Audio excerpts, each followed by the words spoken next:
OK，咁我哋而家先睇下呢條題先。呢條題咧，咁係1+2+4+5+7+省略號，然後就去到+97+98+100。咁嘅話咧，凡遇到呢種有省略號嘅題嘅話咧，咁我哋就先揾規律。揾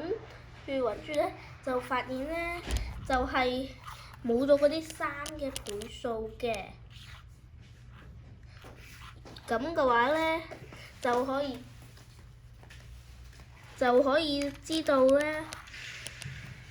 我哋咧就先求1加到100嘅結果，再減去3到99之間包含3同99嘅3個倍數，咁就可以求出嚟呢條題嘅答案啦。咁嘅話咧，而求呢種數咧，其實咧我哋咧就要先學識一條公式。呢條公式就係咧頭加尾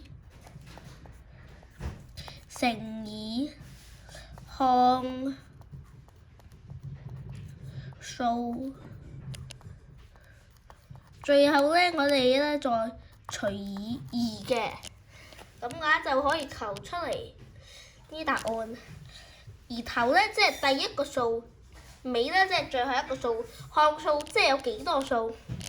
然後再除以2啦。咁嘅話即係咧1加100，然後咧我哋先當作嗰啲3個倍數都喺度嘅，然後咧再咁1到100咧，相信大家都知道有幾多個數㗎啦。咁就係咧有100個數㗎啦。然後最後再除以2，咁嘅話咧，即係應該等於咧101乘以100，再除以2，即係等於10100除以2，係等於5050，即係5050啦。個意思即係，但係咧，我哋咧而家計嘅包含咗3個倍數，我哋仲要減去嗰啲3個倍數，咁我哋而家咧又要教一個搞項數嘅方法。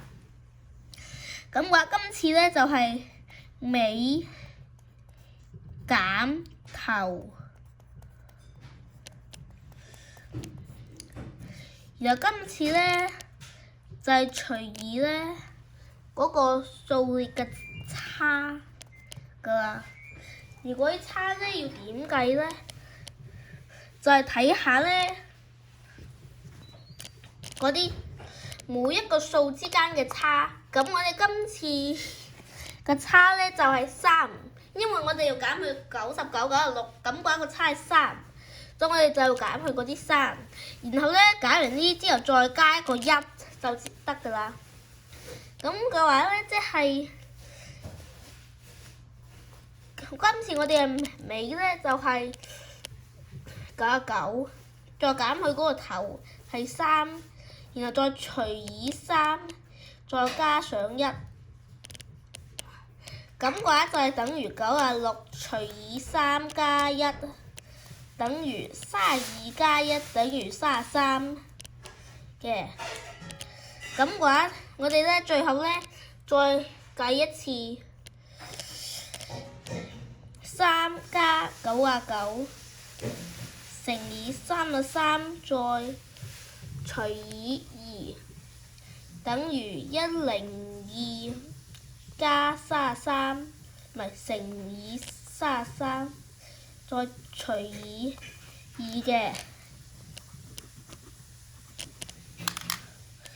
乘以33除以2。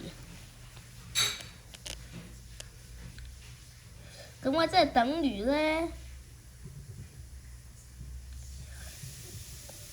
102乘以33除以2，咁嘅話咧，我哋就先計呢個除，即係51乘以33，咁嘅話，相信大家都知道呢11係有速算嘅秘訣嘅，即係等於51乘以11再乘以3，咁話等於561乘以3，咁就等於呢3嘅話呢個位數好簡單嘅啫，你伸隻手指出嚟就得㗎啦，手指代表進位，等於1683，但係最後一步我哋仲要計一條式，就係5050減1683，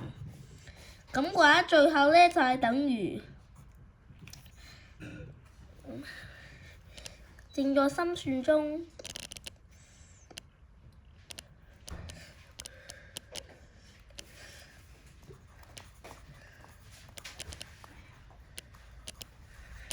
咁嘅話，即係等於呢